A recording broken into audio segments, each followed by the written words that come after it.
Bonjour Église Évidence, quel plaisir de vous retrouver pour cette capsule de louange qui porte sur les béatitudes. Juste avant de rentrer pleinement dans la louange, j'aimerais nous sensibiliser sur notre état de cœur. En effet, nous vivons dans une société où le fait de satisfaire nos propres besoins, de croire se suffire à soi-même et de considérer que nous n'avons pas besoin des autres, deviennent notre priorité. Malheureusement, ce sont ces choses-là qui nourrissent notre orgueil, alors que nous devons chercher à avoir un cœur humble. En tant qu'enfant de Dieu, on doit comprendre que si nous voulons recevoir les bénédictions, les bienfaits du royaume de Dieu, nous devons répondre à certaines exigences. Ces exigences nous sont révélées dans les Écritures à travers Matthieu 5. Et nous allons nous attarder sur les versets 3 et 4 qui disent « Heureux les pauvres en esprit, car le royaume des cieux est à eux.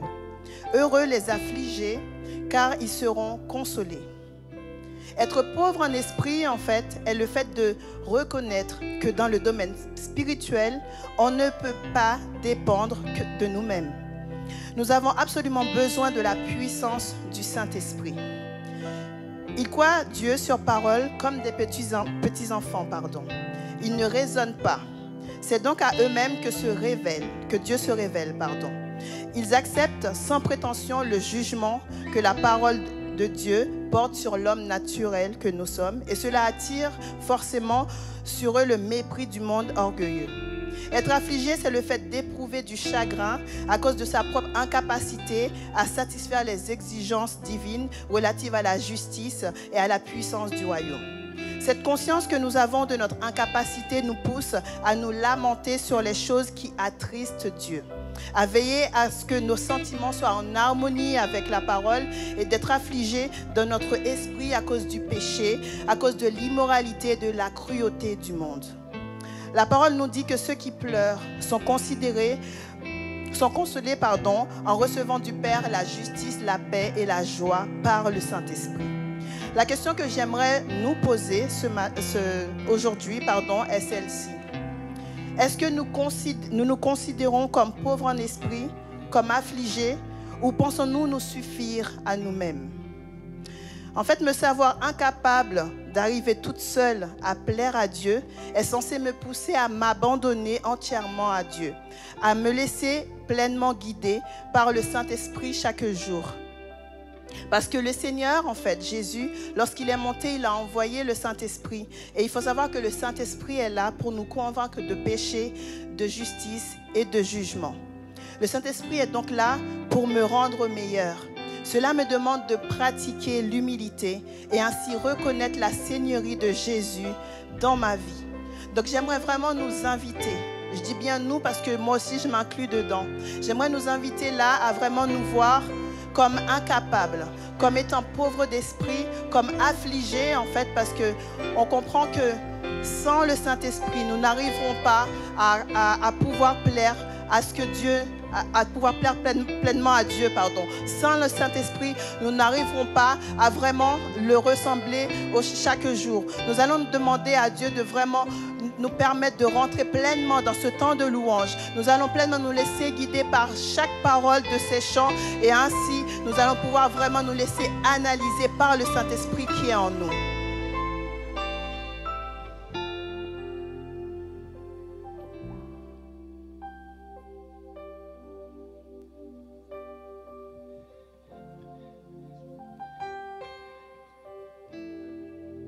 Seigneur Père éternel, on s'approche de toi ce matin et on vient dans ta présence là où tous nos murs tombent, là où on ose faire tomber toutes nos défenses, Père éternel, et on vient comme pour reconnaître que sans toi on n'est rien du tout, qu'on peut acquérir toutes les choses de ce monde, Père éternel, mais en réalité, toi qui es au-dessus de tout, toi qui es le roi savant, Père éternel, devant toi on n'est rien et on n'a rien.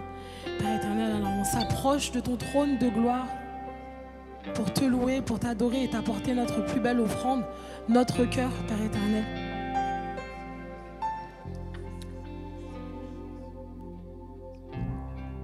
Le chant terminé, le rideau retombe, je viens simplement t'es mon offrande, car j'ai le désir de réjouir ton cœur. J'apporte plus qu'un beau chant, chanter ne suffit pas pour répondre à ton appel. Les apparences sont trompeuses, tu vois bien au-delà. Oh Dieu, tu sondes mon cœur. Je reviens au cœur de la louange pour tout centrer sur toi, centrer sur toi, Jésus. Oui, je renonce à tous mes faux semblants pour tout centrer sur toi, centrer sur toi, Jésus. Roi, roi d'éternité, qui peut ce dont tu es dit, bien que faible et pauvre, je te donne tout, je te donne ma vie. J'apporte, chanter ne suffit pas. Oui, tu veux nos cœurs, Seigneur, pour répondre à ton appel. Les apparences sont trompeuses. Oui, tu vois bien au-delà. Oh Dieu, tu sondes mon cœur. Oui, Seigneur, j'apporte plus qu'un beau chant. Chanter ne suffit pas pour répondre à ton appel. Les apparences sont trompeuses. Oui, c'est mon cœur que tu désires, Seigneur. Oh Dieu, tu sondes mon cœur. Je reviens au cœur de la louange pour tout centrer sur toi, pour tout centrer sur toi. Je renonce à tous mes faux semblants pour tout centrer sur toi, centrer sur toi. Je reviens au cœur de la louange pour tout centrer sur toi, Jésus, centrer sur toi. Oui, je renonce à tous mes faux semblants pour tout centrer, pour tout fixer, garder les yeux fixés sur toi. Oui, je reviens, Seigneur, au cœur de la louange pour tout centrer sur toi, centrer sur toi, centrer sur toi, centrer sur toi. Oui, je reviens pour tout centrer sur toi, centrer sur toi. Oh, pour tout centrer sur toi, centrer sur toi. Jésus, je veux centrer sur toi, Jésus. Je veux tout centrer sur toi, centrer sur toi. Oh, centrer sur toi. Je veux tout centrer sur toi.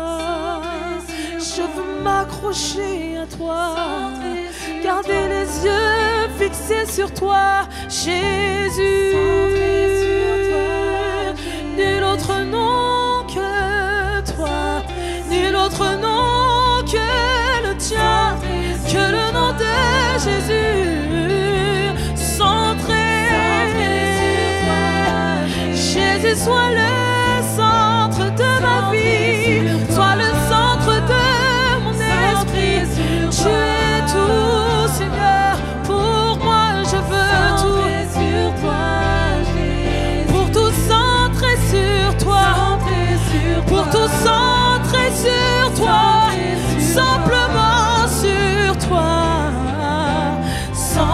centrer sur toi, Jésus.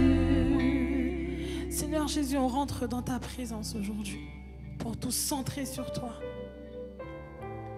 Père éternel, le temps qu'on passe avec toi est un temps gagné, Père éternel. Et même si c'est vrai qu'on vient, Seigneur Dieu, se dépouiller à tes pieds, on vient, Père éternel, confesser des péchés, Père éternel. On vient te donner des fardeaux lourds, Père éternel. Mais c'est pour qu'ensuite, Seigneur Dieu, on puisse avoir l'esprit libre et être centré sur toi. Pas sur nos soucis, pas sur nos problèmes, Père éternel, même pas sur qui on est, mais sur toi, Père éternel. Et nous déclarons, Père éternel, qu'on veut déposer ce qu'on appelle le nôtre, ce qui est attaché à notre personne, pour pouvoir être rempli de qui tu es. Parce que ton nom, Seigneur Dieu, c'est notre richesse. Ta présence, c'est notre richesse, Seigneur Dieu. Quand on t'a toi, on a tout, Seigneur Dieu. L'Église Évidence, lorsqu'on a Dieu, on a tout. On a tout, on a tout. Marianne. Je viens confesser mes iniquités, mon Dieu, mon Dieu.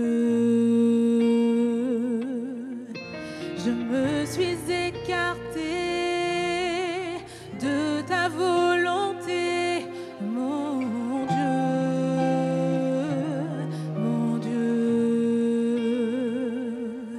Je ne partirai pas inchangé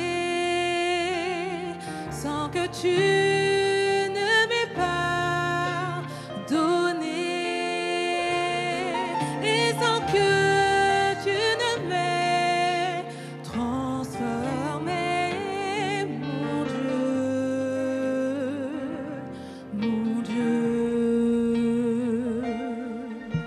On dit que tu effaces les fautes par ta grâce, mon Dieu,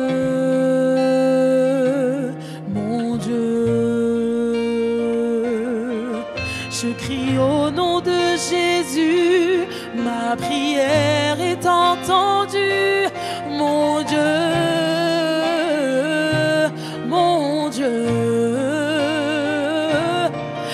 Je ne partirai pas inchangé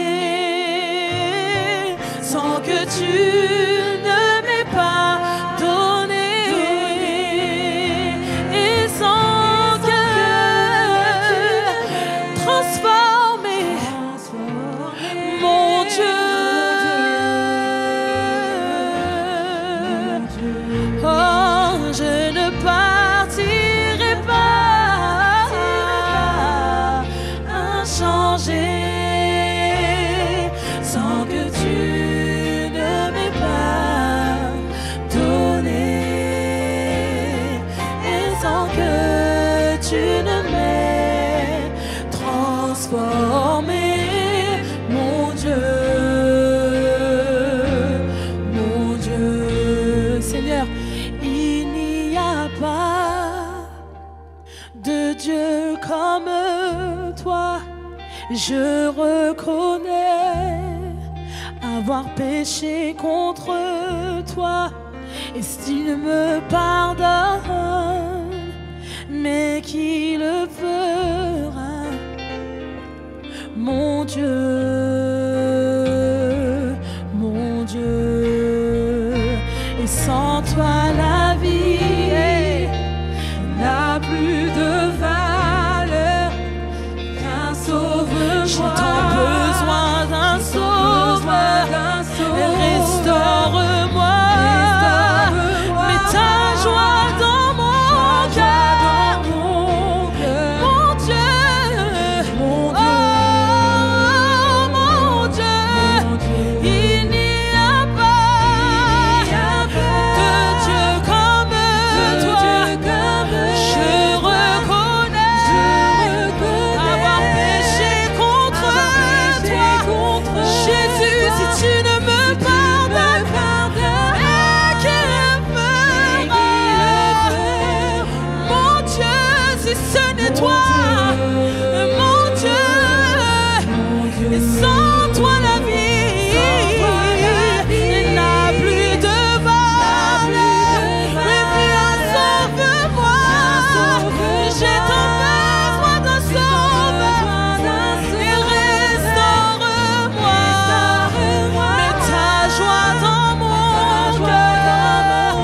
tu es mon Dieu.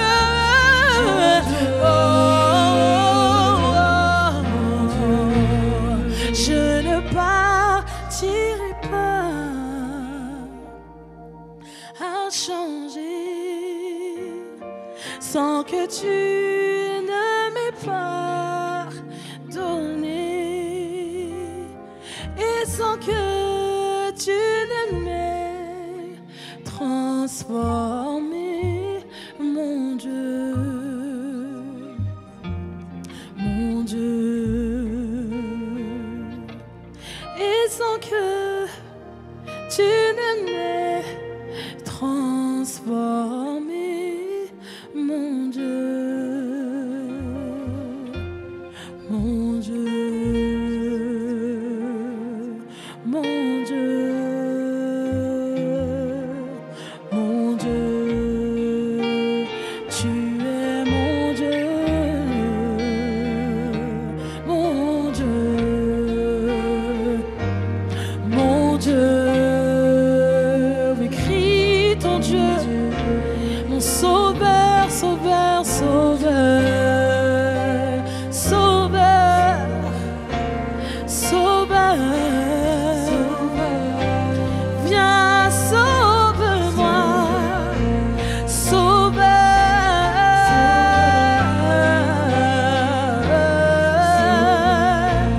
mon Dieu, mon Dieu. Seigneur Jésus, tu es notre Dieu, tu règnes au-dessus de tout. Et Père éternel, lorsqu'on vient à tes pieds et qu'on fait un sacrifice, aussi difficile qu'il soit, Père éternel, faire un sacrifice à tes pieds, c'est te donner une part de nous avec laquelle on a l'habitude de marcher, Père éternel, mais que toi, tu veux ôter. Seigneur Dieu, et parfois, c'est tellement compliqué. Mais en réalité, lorsqu'on se souvient que toi, tu as été crucifié, que ton sacrifice à la croix, Père éternel, a été pour le pardon de nos péchés à nous, que ton sacrifice est peut-être même beaucoup plus important que le nôtre, Père éternel. Aujourd'hui, on se pose cette question, pourquoi c'est si difficile pour nous de sacrifier alors que toi, Père éternel, tu as connu l'humiliation, Père éternel, à la croix. Alors lorsqu'on vient déposer des choses à tes pieds qui nous coûtent, Père éternel, en réalité, elles deviennent plus faciles lorsqu'on se souvient de l'œuvre faite à la croix, Seigneur Dieu. Alors on veut se rappeler, Père éternel, que telle une rose foulée par nos pieds, tu as été crucifié et bafoué. Mais c'est pour nous, Seigneur Dieu. Alors l'Église évidence qu'on puisse le chanter ensemble, qu'il a été crucifié et seul abandonné pour nous. Crucifié, seul abandonné, tu as souffert. Tu as souffert, Méprisé et rejeté, méprisé, rejeté, tel une rose, foulé par nos pieds, foulé par nos pieds. tu m'as aimé, tu m'as sauvé. On redit encore, oui, crucifié, Crucifié, seul abandonné, seul abandonné, tu as souffert, tu m'as souffert, méprisé, rejeté, méprisé, rejeté, telle une rose, foulée par nos pieds, foulé par nos pieds. tu m'as aimé, Tu m'as aimé, tu m'as sauvé, tu m'as sauvé. Par-dessus tout.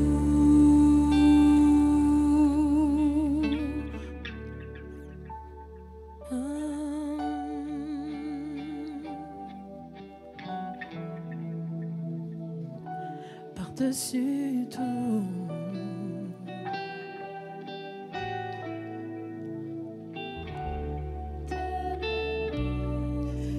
Et oui, en effet, il a été crucifié pour nous. Il a été humilié à la croix pour nous. Et c'est pour cette raison que nous devons comprendre que nous lui devons tout. En Jacques 4, verset 10, il est écrit « Humiliez-vous devant le Seigneur et il vous élèvera ». Je disais tout à l'heure que le Saint-Esprit est là pour nous rendre meilleurs. Et cela me demande du coup de pratiquer l'humilité. Et c'est ainsi que je pourrai reconnaître la seigneurie de Jésus dans ma vie. C'est ainsi que vous pourrez reconnaître la seigneurie de Jésus dans vos vies. En Matthieu 5, verset 3-4, il est dit que heureux les pauvres en esprit, heureux les affligés. On doit vraiment comprendre que sans le Saint-Esprit, on n'arrivera pas. Nous ne pourrons pas arriver à comprendre le domaine spirituel. Sans le Saint-Esprit, on est incapable de nous attrister pour les choses qui font mal, pour les choses du monde qui attristent le cœur de Dieu. Donc on a vraiment besoin de prendre conscience pendant ce temps de louange. On a vraiment besoin de laisser le Saint-Esprit nous analyser, parce qu'on a besoin du coup de comprendre qu'on doit se soumettre à la volonté de Dieu. On va prendre un temps où vraiment on va pouvoir prier. On va pouvoir rentrer dans une intimité profonde avec le Seigneur. Seigneur, je te demande vraiment de nous permettre de comprendre que le Saint-Esprit, il ne doit plus rester en sommeil en nous. Que le Saint-Esprit que tu nous as envoyé est là pour nous rendre meilleurs. Que ce Saint-Esprit, il est notre consolateur. Que sans le Saint-Esprit, nous pourrons peut-être nous laisser aller au fait de croire que nous pouvons nous suffire à nous-mêmes. Nous pouvons croire que nous n'avons pas besoin des autres, que nous pouvons arriver à faire les choses par nous-mêmes, par notre propre intelligence. Mais grâce au Saint-Esprit, nous pourrons comprendre que nous devons nous humilier devant toi, afin que toi seul puisses nous élever, Seigneur Dieu Tout-Puissant. Nous devons tendre, Seigneur Dieu, vers le fait que nous devons à tout prix te ressembler, à tout prix marcher, Seigneur Dieu, avec le regard toujours fixé vers toi, à tout prix comprendre que ce monde a besoin de personnes qui te ressemblent, ce monde a besoin de disciples de Christ, et pour cela, nous avons besoin vraiment de la puissance du Saint-Esprit. Et nous avons besoin que chaque jour de notre vie, nous puissions nous laisser guider. Chaque jour de notre vie, nous puissions nous laisser transformer. Chaque jour de notre vie, nous puissions nous laisser travailler par le Saint-Esprit qui est notre consolateur. Le Saint-Esprit pourra nous montrer chaque jour que les choses que nous devons travailler en nous, Seigneur Dieu. Parce que nous sommes appelés à devenir meilleurs. Nous sommes appelés à devenir, Seigneur Dieu, ces disciples, Seigneur Dieu, qui finiront par te ressembler, Seigneur Dieu. Tu vois nos manquements, Seigneur Dieu. Tu vois nos iniquités. Mais nous devons aussi, nous voulons vraiment pouvoir avoir cette capacité pour contempler ton sacrifice à la croix, Seigneur Dieu. Et pour cela, nos yeux spirituels doivent être ouverts. Et pour cela, nous avons besoin du Saint-Esprit qui puisse nous aider, Seigneur Dieu, à comprendre, Seigneur Dieu, que nous devons nous humilier, que c'est dans notre intimité avec toi. On doit vraiment s'agenouiller, Seigneur Dieu, pour vraiment comprendre, Seigneur Dieu, quelle est l'importance, Seigneur Dieu, d'être vrai devant toi. Quelle est l'importance, Seigneur Dieu, de nous comprendre que nous ne pourrons pas nous suffire à nous-mêmes, que nous devons vraiment, Seigneur Dieu, chercher à comprendre à chaque fois ce que tu veux de nous, Seigneur Dieu, que nous devons nous attacher à la parole, nous attacher à ce que tu nous dis à travers la parole, Seigneur Dieu Tout-Puissant. Je te demande, Seigneur Dieu, de te révéler à chacun de nous, Seigneur Dieu Tout-Puissant, afin que vraiment, Seigneur Dieu, nous puissions nous laisser encore une fois transformer par le Saint-Esprit qui est là avec nous constamment, Seigneur. Merci pour qui tu es. Merci parce que vraiment tu es bon. Merci parce que tu es merveilleux, Seigneur. Amen. Amen. Que Dieu vous bénisse.